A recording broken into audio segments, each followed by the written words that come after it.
My name is Raymond Yu. I'm 34 years old, born in Lower East Side, Manhattan.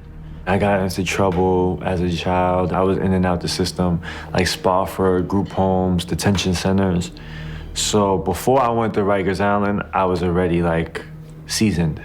So let me explain to you how that goes. Juveniles that go to Spofford and those detention centers, Crossroads and all that stuff, that's the Department of Juvenile Justice. Juveniles are from the age of from 8 to 13.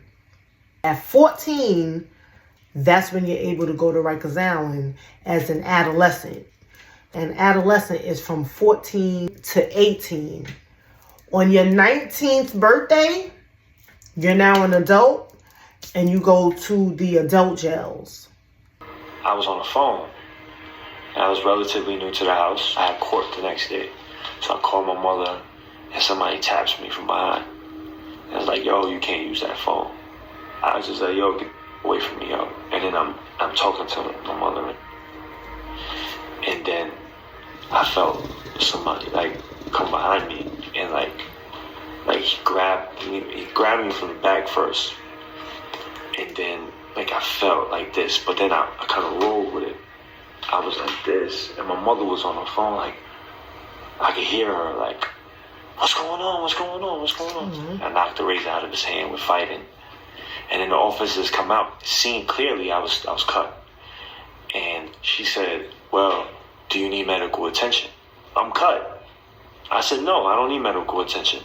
Because, that's protocol in there. We handle it ourselves. That officer was dumb, and she put her career on the line by not sending that man to the clinic. If the next officer come and do their job and see him, he got a cut on his face and it wasn't there yesterday, or it looked like a fresh cut, you know what I'm saying, and send him to the clinic, then when he goes to the clinic, he's going to tell them exactly what happened. Yeah, I got into a fight on the 7-3 tour, and yeah, the officer saw it. She asked me if I need medical attention. I told her no, and that was that. You're going to get in trouble for that. You're supposed to write infraction for the inmate that cut him, if you know who cut him. If you don't know who cut him, then that part is scratched. But you have to write injury report for the inmate that's injured, and you have to fill out an incident report. An incident report explaining exactly who, what, where, when, and how, and why. He has to go to the clinic, and then you did your job and you safe. I was assaulted in the shower by 4 inmates, and they were determined to teach me a lesson. They heard that I was a snitch. I was sexually assaulted.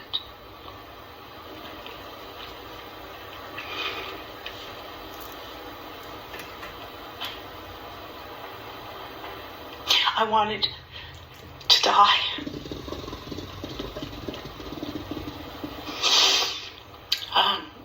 No, I did not report it. You can't report it. I would lay in my bed at night, and my dad was deceased. And I would lay in bed at night and have conversations with him. I would want to come up with him. I would want it to be safe. I've seen men rape other men.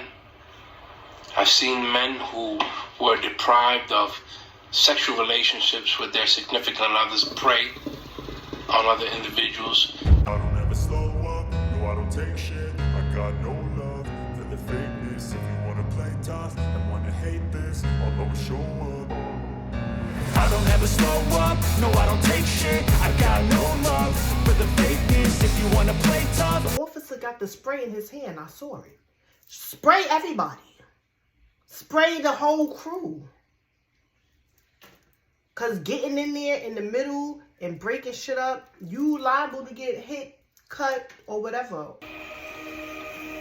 My name is Reverend Hector Bienvenido Custodio. Everybody calls me Benny for short. Born on July 12, 1970 in East New York, Brooklyn. And I'm actually one of the original founding members of one of the most feared gangs here in New York City, the Latin Kings. I was the second in command throughout the state of New York at the mere age of 17 years old. Our Latin Kings became a presence in Rikers Island around like 91, 92. We were few, but we were bad.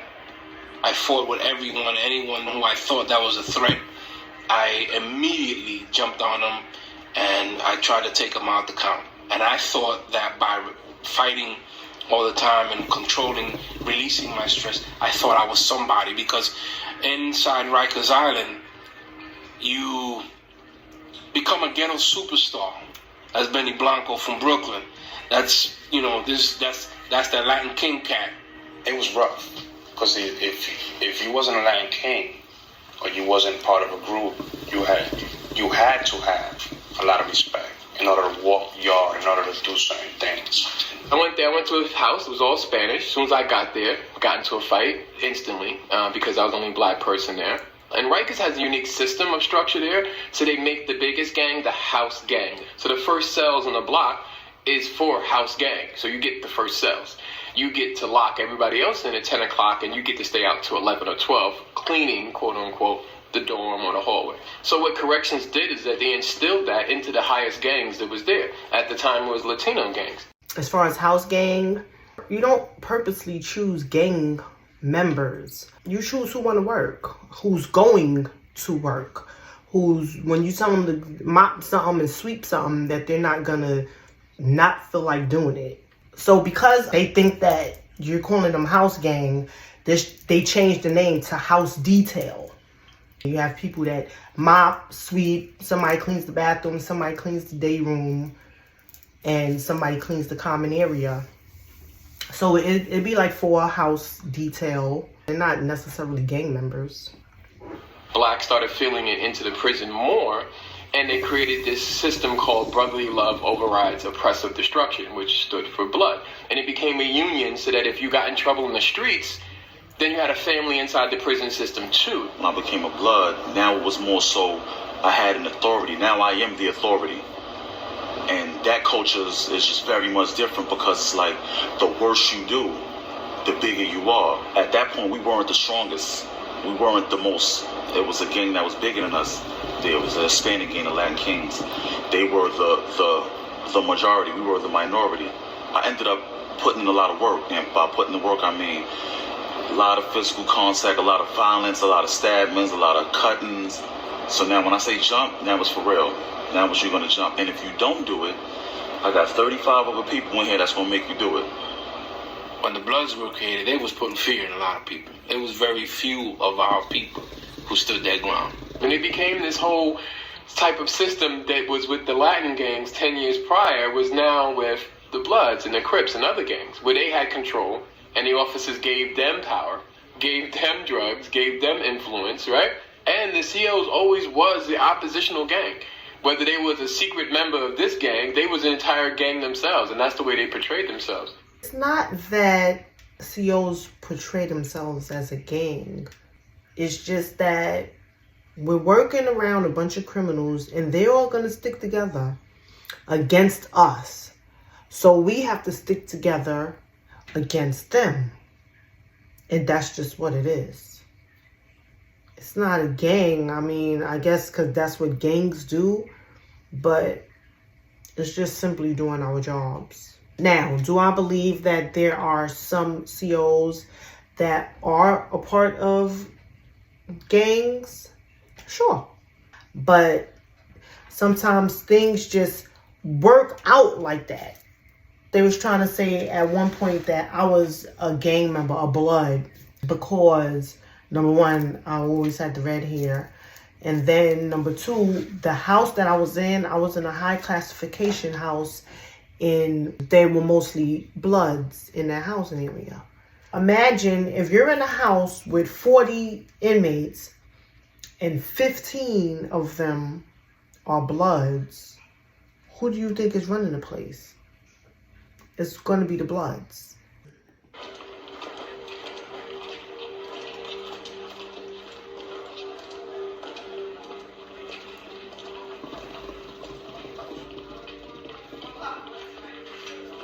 There's a saying that it doesn't matter if you have a uniform on, right? That says correction officer, or one that says inmate. You're still doing time. Well, being an inmate and being a CO is like a very thin line. Time stops for them too when they come to Rikers Island. It's only one bridge in and one bridge out. There's some COs that are real cool. You know, there's some COs that really understand the system, and they try to prevent these young people from coming back by talking to them. The majority of the officers on Rikers Island are minorities. They come from where we come from. They grew up where we grew up at. Somehow they just never made it to prison. That's facts. A lot of people think that COs like come from the suburbs or something. No, we from the same place y'all are from. Well, some of us, because some do come from Long Island and stuff and never really dealt with hood people. It's like a culture shock for them. But if you grew up in the hood, around hood people, you know how to deal with them. And that makes the job a lot easier. And my sister captives on Rikers Island, and my dad and my mom federal court officers. Because I couldn't tell anybody I was related to this person. I would just see, family in the corridor while I'm going to eat and just give them the wink. Now that's somebody who knows how to jail, because you got to keep that on the low just in case you need them. You don't want people knowing that you're related to a CO. The inmate's going to swear like you're a snitch or you got some type of special privileges or whatever.